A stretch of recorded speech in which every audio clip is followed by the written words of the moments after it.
Buonasera a tutti, visti voi, te nuova di oggi, doiki, sabato, de triula già due mizza e 20 kimbe. Scusate, mi sono fermato un attimo che avevo pensato di aver dimenticato una cosa, ma poi la provvedo alla ponere a posto.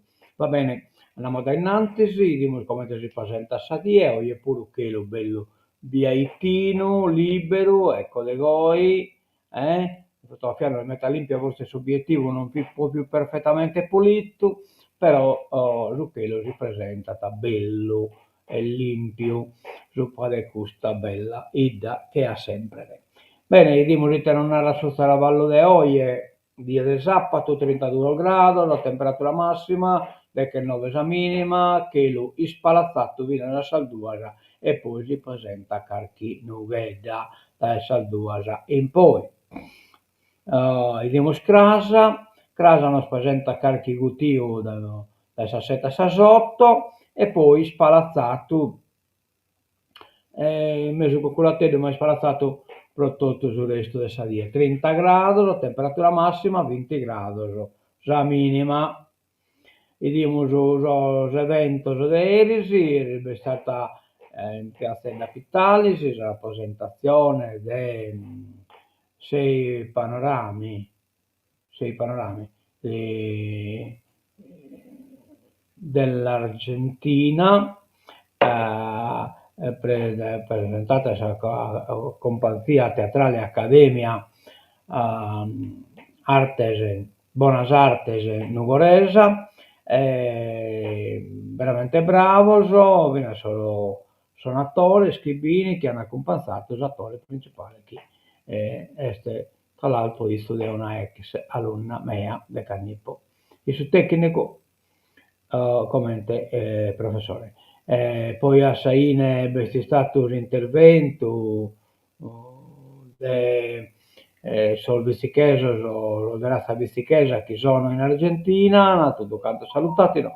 Non vedendo la fotografia di Anna Maria Ruio, ma il suo filmato potete vedere pure rosate, lo so. A Saine poi è stato tutto il omaggio da parte di Pablo Fernandez Pira verso il ringraziamento al suo comune a tutto canto, l'ha ringraziato pure a BCTV, ha ringraziato che tra l'altro l'ha intervistato pure a Sassola l'ha poi mandato tante cose, potete ascoltare l'intervista che è in BCTV. Poi viene sul comune, ha fatto l'omaggio suo, è stato pure Diego Gasproni che l'ha consegnato filmato, l'ho registrato, l'ho delle attività fatte da socio a Chimulo. E per ultimo, dolcis in fondo, l'intervento di Daniele, che ha raionato Kim Pablo, e Daniele ha contato che hanno sono stato in Argentina, con noto tanto di corsa per seconda, terza generazione dei servizi che sono emigrati in Argentina, ma tutto lo potete ascoltare in sa registrazione del BCTV. L'opera teatrale vi la lascio qualche dia e poi la cancello, provato che è un'opera teatrale che potete essere rappresentata pure in altro loco e quindi non è giusto che il copyright insomma venga in qualche maniera non rispettato, ecco. Bene, poi ieri in Lugola è stata una conferenza di presentazione di questa mostra Adesso Senato, non hai dato diversos esponentes, sia della politica, sia de si scelta chi ha illustrata tutto di che si tratta e abbiamo capito chiarimento importante, organizzata da Samuel Mac di Lula. Di Lula. Stasera invece in Santo Francisco, questo è un concerto cantico di San Damiano, concerto corale, in un battese classe di canto corale Lola, coro centro studi musicali Carbonia, coro Giacomo Puccini, Calasetta le Tessere, coro Via, voci di Sardegna. Diretto da Anna Maria Deiana, maestro Anna Maria Deiana, maestro Angelina Figus, maestra Noemi Cabras, maestra di musica. Poi, Bosamento, Chiuso del Chiotto, invece dovete essere in visti a che punto siamo col progetto ET incontra il territorio venerdì 18 luglio ore 20:30 organizzato sul gruppo escursionistico Sugolostio in piazzetta Pitalis. Andiamo a soggiornare. Allora, Cantico di San Damiano, stasera a Lula, appuntamento con il concerto corale nella chiesa campestre di San Francesco. Musica e spiritualità, appuntamento questa sera alle 20:30 nell'incantevole scenario del santuario di San Francesco di Lula, nelle campagne all'ombra del Montalbo, pochi chilometri dal paese, candidato ad ospitare l'Einstein Telescope. È in programma il concerto corale Cantico di San Damiano, organizzato dal Comune di Lula con la cooperativa sociale Onlus Duo Scoros e il sostegno della Regione Autonoma della Sardegna, assessorato al turismo e all'ambiente. Oh, bene, bene, bene, bene. Andiamo ad innanzi e faiamo de attero ed è preciso, diamo il pronunciamento che è stato, a parte le Corte dei Conti, il bilancio è ok, ma serve più incisività. Todd, abbiamo migliorato la situazione, le critiche sono costruttive. Basta per qualche critica, a parte bilancio è ok, ma serve più incisività, siamo sempre sa matessi cosa, vabbè, su matessi giornale, chi la fotografia i bessita male. Andiamo da innantesi, via libera della Corte dei Conti, esteso un matessi articolo però in diverso giornale, bilancio in regola, giunta promossa, la Presidente Todd è soddisfatta, ma Fratelli d'Italia accusa troppi problemi irrisolti. Fine vita verso il via libera definitivo nell'isola. Fundoni rende concreti diritti già conosciuti. Agus, chi parla di eutanasia è fuori tema, criteri stringenti per pochissimi casi. Peru, una rata logica pericolosa per i fragili. Aroni è materia di competenza del Parlamento, magari non est. Andiamo da innantisi, siamo le danne antincendio, la flotta aerea, tanti uomini, eccetera, eccetera, sulla carta 9.500 addetti, sul campo 950. Tra non idonei, anziani, ferie e riposi, l'esercito contro le fiamme è a ranghi ridotti. Praticamente a carico batta 9.600 persone, però poi anche studiare il gioco sono in 950. La matematica è impietosa. 9.500 uomini sulla carta, ma nella realtà bisogna cancellare uno zero. Il grande esercito dei comunicati ufficiali, lo schieramento record di 9.500 operatori tra agenti tecnici, volontari, barracelli e mezzi aerei, sul campo si riduce a 950. A conti fatti, gli uomini davvero operativi ogni giorno sono meno di 1.000 e questi ogni giorno sono chiamati a presidiare un'isola di 2,4 milioni di ettari tra boschi, pascoli e coltivazione. Andiamo a sconoscere elenco del tutto questo assente, abitare che sono facendo. Nel corpo forestale risultano in organico 1.038 agenti, ma solo circa 500 sono abilitati alle attività antincendio. Di questi, tenendo conto di turnazioni, ferie e malattie, sono circa 300 quelli realmente in servizio, gruppo del 1038, ogni giorno, distribuiti su 82 stazioni, una pattuglia per stazione, turno unico dalle 11 alle 18, proprio nelle ore più calde, ma al di fuori di questa fascia oraria il territorio resta scoperto. Passando a Forestas, i numeri teorici parlano di 1200 operatori, in realtà 300 assegnati alle 170 vedette e i restanti 900 si riducono a circa 600 effettivi, circa 200 pattuglie. I barlacelli in organico dovrebbero essere 3.426, sono in gran parte inattivi o non idonei. Per ogni compagnia si contano in media 5-7 elementi effettivamente attivi, molti dei quali anziani e con limitate possibilità di intervento. Bene, andiamo da innanzi. A proposito dell'antincendio, mi sta una muta in nanne, chissà, sul toccamento del suoco non si intende, cioè che hanno dato su banno del suoco non si intende nulla, veramente io pure non l'avevo mai inteso, pensa io perché l'hanno abolito. Sul banno. Dermatite bovina cresce il fronte Novax, col dicomo Novax è una cosa che è di moda. Col diretti voci incontrollate sull'efficacia del vaccino, la regione chiarisca.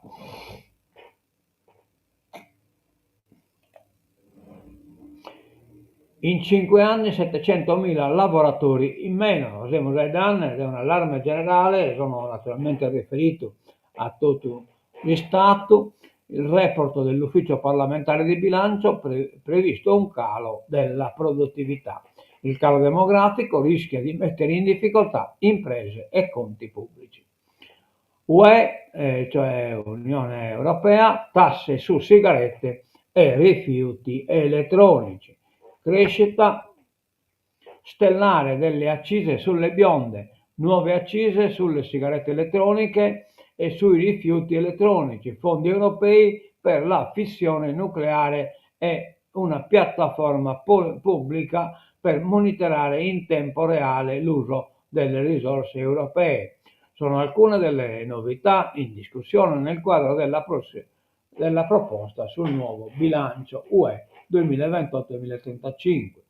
Le risorse proprie dell'Unione spiccano 2 misure ad altissimo impatto, un'accisa specifica sui rifiuti elettronici per incentivare il riciclo ed un pacchetto di nuove tasse sui prodotti del tabacco tradizionali e alternativi. Un documento tecnico interno alla Commissione circolato da tempo sulla possibile revisione della direttiva tabacco.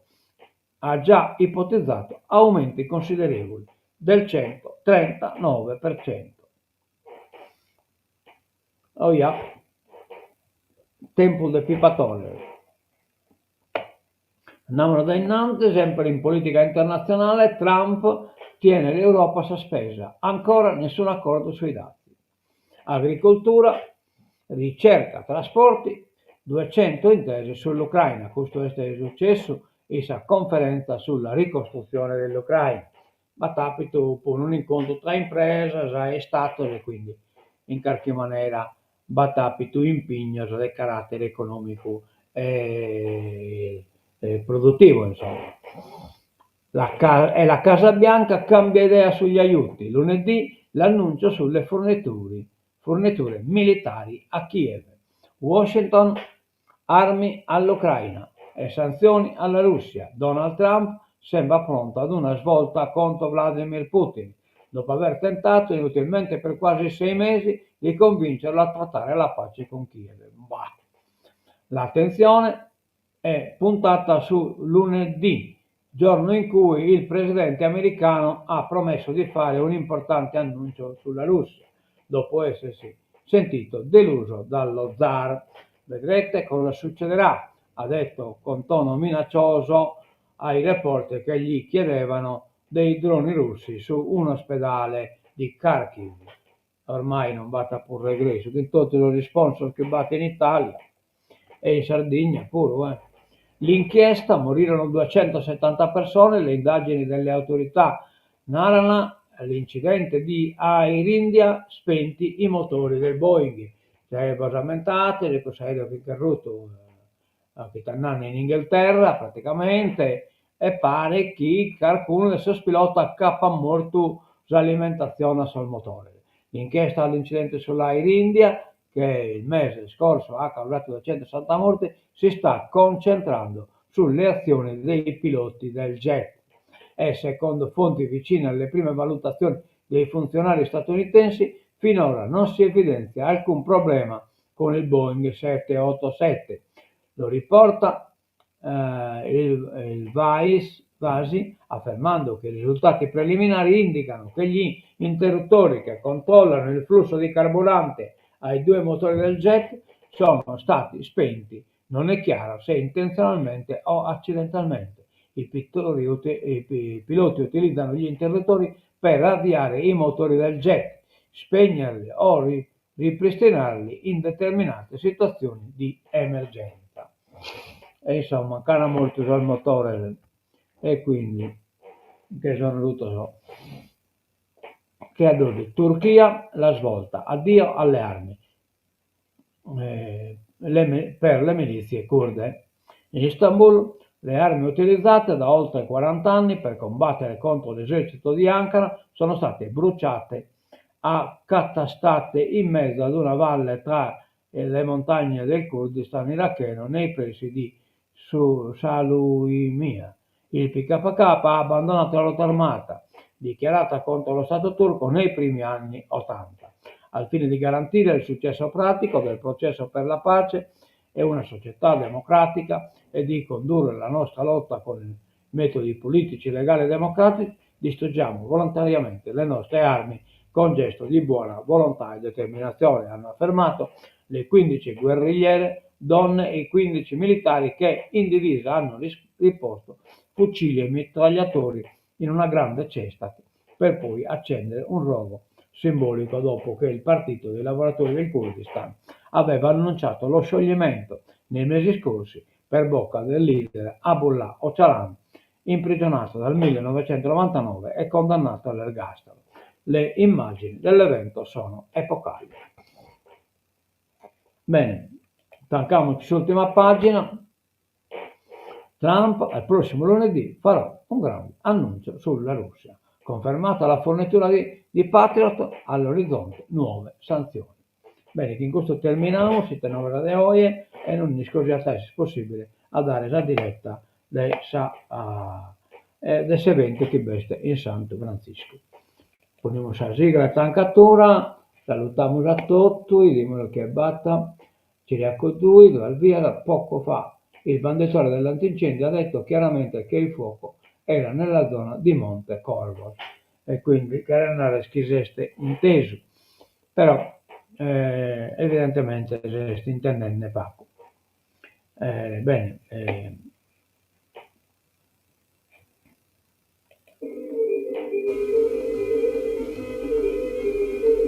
a mentre vedrete, buon a tutti da Bizzi TV, adioso e mentre